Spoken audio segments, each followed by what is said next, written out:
Praise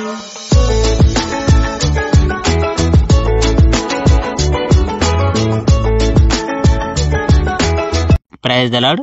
ప్రభు అయిన యేసుక్రీస్తు వారు ఈరోజు మనకు అందిస్తున్నటువంటి వాగ్దానం నెహెమ్యా 8వ అధ్యాయం 10వ వచనం. యెహోవా యందు ఆనందించుట వలన మీరు బలమొందుదురు. నెహెమ్యా 8వ అధ్యాయం 10వ వచనం. ఎజ్రా ధర్మశాస్త్రాన్ని చదవడం.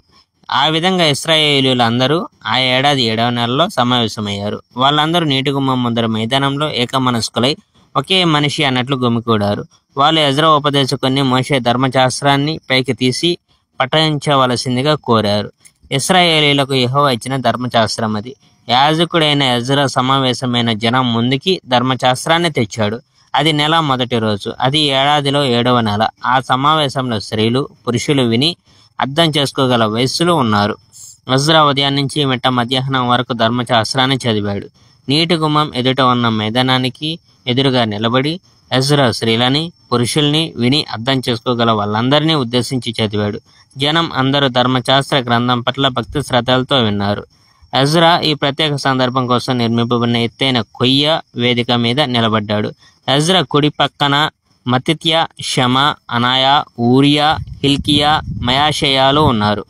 ఎజ్రా ఎడమ పక్కన పెదాయా, మిషాయేలు, మల్కియా, హోషూము, హస్బద్దానా, జకరియా, మెషల్లాములు ఉన్నారు. అప్పుడు ఎజ్రా గ్రంథం విప్పాడు. ఎజ్రా ఎత్తైన వేదిక మీద నిలబడి ఉన్నందున జనులందరూ అతన్ని చూడగలుగుతున్నారు.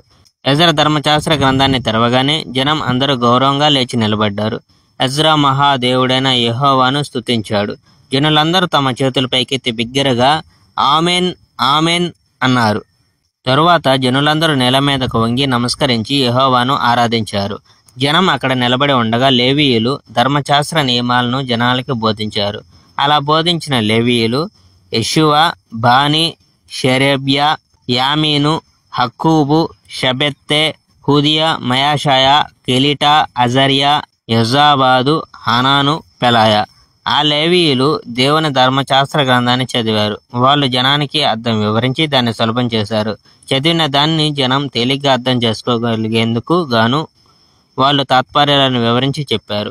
తర్వాత పాలనాధికారి నెహెమ్యా, యాజకుడగు ఉపదేశకుడైన ఎజ్రా, జనానికి బోధిస్తున్న లేవీయులు మాట్లాడారు. వాళ్ళు, ఈరోజు మీ దేవుడని యెహోవాకు ప్రత్యేక దినం. మీరు విచారంగా ఉండకండి, ఏడవకండి అని చెప్పాడు.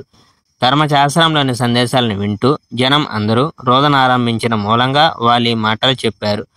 Praise the Lord. May God bless our India.